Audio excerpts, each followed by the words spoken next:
I'm Professor Kushev. I teach entrepreneurship at Cal Poly Pomona. Is that good? Okay. So, Professor, I have a couple of questions in regards of leadership. One of the main questions is, how do you think your status or position influence others, like your students, for example? Well, as a professor, you basically influence their education, and honestly, often you influence their career based on your interactions. You might, your connections when you have connections with other schools or with other, with the profession. You can actually, kind of be the gateway to them getting a good job or possibly getting an MBA program. So you can influence their lives apart from, education. So this is definitely one way, and it's also very rewarding for the professor as well. Yeah. Uh, if you didn't have your current title, how would you will influence your followers or your students if you didn't have your title? Tough one. Well, usually I'm a believer of the silent leadership, just based on just through actions you influence people. So basically by working hard and kind of showing the right way to do things, people usually would follow you. So that's how I would do it if I don't have the title. Yeah. Okay, sounds great. Another question is, how important is it to be likable in order to be an effective leader? Like a professor, how important is for you to be, like likable about most of the students, so they can interact better in the class. Well, I think that's essential. Basically, it opens up the communication. Both sides feel more at ease when they're, in my case, in the classroom, but could be also in the office. This way, there's more transparency in the communication, more honesty, and in my case, the learning is better because if they are, let's say, if the connection wasn't good, they would not. Maybe if they had some particular question that they don't answer, that they can't answer, that they don't know about, they would not. If the connection wasn't good, they probably wouldn't come and talk to me. So in that regard, it's beyond. It's absolutely essential. Just there has to be, and usually, having an atmosphere that's friendly, and there's also the part where kind of I like to have humor. Just sets everybody at ease and just allows them to kind of be themselves. And when you're yourself, that's when you're at your best, because we're preparing you to be better you. So if you're not being yourself there, then in the real world, it's not really preparing you, because you'll be yourself there, right? So it's absolutely essential to Okay, sum up. Yeah. sounds perfect. Changing gears in regards of trait, what important traits do you feel successful leaders should possess or have? Well, the ability to listen, certainly, because as a leader, you need to identify what the issues are with whoever is your follower, what potential issues there are, what are their strengths, what are their weaknesses. So, being able to listen is essential, in my opinion. And based on that, can you give me one example? How do you think that helps a leader and like completion of any task related to, I don't know, one of your classes? Well, listening to the needs of the student, it allows me to basically prepare more specialized plans. Like, for example, in my class, when I have innovations of the day, which is basically I show videos of upcoming kind of like cutting edge products. When I know who my students are and I actually get and I learn a lot about my students in the first day of the class, basically I actually find innovations and products that actually can help the students. I basically personalize them based on that. So that's one way. Just when you listen, basically you learn about your followers, and then you can target your whatever you're doing to their needs and their what they like. Okay. In your past career experiences as mentor or having training or in your job, does that had helped you to develop your solving problem skills? Sure, yeah, certainly. And what has helped me the most is basically having role models, though, in terms of learning what they've done, what they're doing, how they've gotten to where they are. This has really probably helped me the most.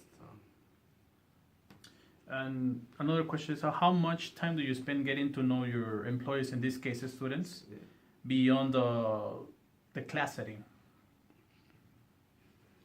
Yeah, that's essential for me. I already kind of mentioned that I basically basically the whole first week of the class is me getting to know my students. We talk about what their goals are, professional and personal, what they like, what their hobbies are. So you know, I do my best to do that. Absolutely. Again, it allows me to target the material to their likes and their needs. So I do it, and it's essential in my opinion for every good leader. Okay.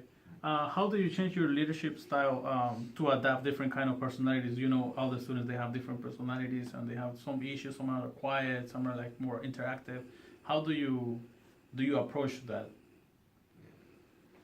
I mean, it's not easy. It's basically with experience you learn. With, I mean, my style is usually kind of like singular. I just, you know, it's learned by, you know, just by action. You lead by action. But I mean, based on the different situations, you do have to adapt. And honestly, I haven't really had issues with that as much. Usually, my style, my leadership style, is not really, never really had many issues like that. So, but it's just the importance to adapt is there. Yeah. Okay. That's a great answer. And in terms of goals, what behaviors or skills do you use or to motivate your followers, or in this case, your students, to accomplish their goals or the goals of the class? Well, I like to use humor, but basically just show them what's out there. You know, try to motivate them that they can get it. Just give them, you know, kind of like self-confidence. You know, by tell them that they're doing fine. When they're doing fine, when they're not doing fine, I'm honest, and I'm telling them that too. So, you know, honesty is basically one way. Okay. In my case, yeah. At what point do you realize that a follower has become a trusted team member? So, in this case, I will kind of like rephrase the question. At what time do you think, like you said, your students in group, at what time do you think they accomplish that goal to work as a team group, all the members? Do you have like a kind of measurement tool or something like that? I mean, I do have a measurement. It's basically the peer review sheets, and basically they tell me if they've done well. Yeah, it's I mean, it's very generic, you know, but it does work in my particular context. In an organization, it might be different, but as a professor, it's just them telling me, and then if there is issues, then I go and follow up and see what's going on. But honestly, I haven't had them. Maybe I'm just lucky, but I haven't had that many issues with my groups. Okay. Yeah. In terms of ethics, have you ever had your integrity questioned? How and how did you react? Actually, no. No. Not really. No, not really. Hasn't happened. So, how will I react? Well, I'm always acting with integrity, so I don't think it'll be an issue. Yeah, I've never. Yeah. Okay. What is your biggest challenge you have faced as a leader, or in this case, as a professor leading all of your students? Basically, I mean, yeah. Just trying to help everybody, honestly. Just trying to learn as much as I can about everybody, and trying to help them individually, which in a class setting, it's difficult because it's per quarter you teach over 100 students, usually about 120, 30. Or 3 classes, 150. So that's probably the biggest challenge, just knowing all the students. And by the way, when it comes to followers, and that's a good leadership skill, I guess, I do not treat my students as if they're my followers. I treat them as an equal, and I think that's essential for them to, you know, kind of, you know, have that friendly atmosphere we talked about earlier. You don't treat them as if you're above them or as you're their follower. You're their peer. So I think that's very essential leadership skill in my opinion. Okay. Lastly, in terms of gender, how, if at all, do you think your gender has positively or negatively impacted the perception of people as a leader? Well, I mean, I don't know. That doesn't impact me, so Not sure, to be honest. Yeah. What in my classes in particular? Or? Yeah, in your classes, yeah. I mean, like, as a leader, when you're teaching, do you think you feel more comfortable because you're a man, or? Oh, I see. Okay. No, I don't. I don't even.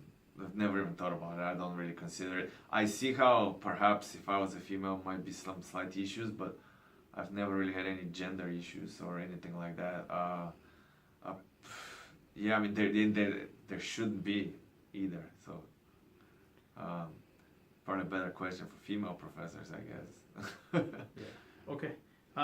Finally, to what extent do you think our country's culture impacts the way you lead? Oh.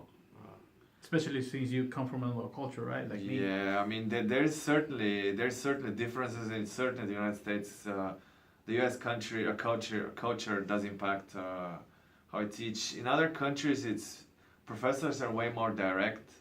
Also, it's way more formal, the education. Basically, it's professor is a separate entity, and you just hardcore, absolutely formal and. This I think kind of creates closed off culture, and perhaps I wouldn't say that personally I don't like it particularly. I prefer the U.S. culture where it's more open More and open, more flexible. of course I mean it depends on each individual professor, but I feel how the culture here is more open and I mean it does influence things for sure in terms of makes class more informal, and when it's more informal people are more themselves and they're more likely to to open up, right? to open up, exactly, and I like that because I like discussion in my classes. That's how you learn, so yeah, I mean it's culture does affect things for sure, from my experience, and I've seen other countries. Yeah, That's great. yeah. Thank you for your time, Professor. Sure. Yeah, hopefully it helps. I don't know. All right.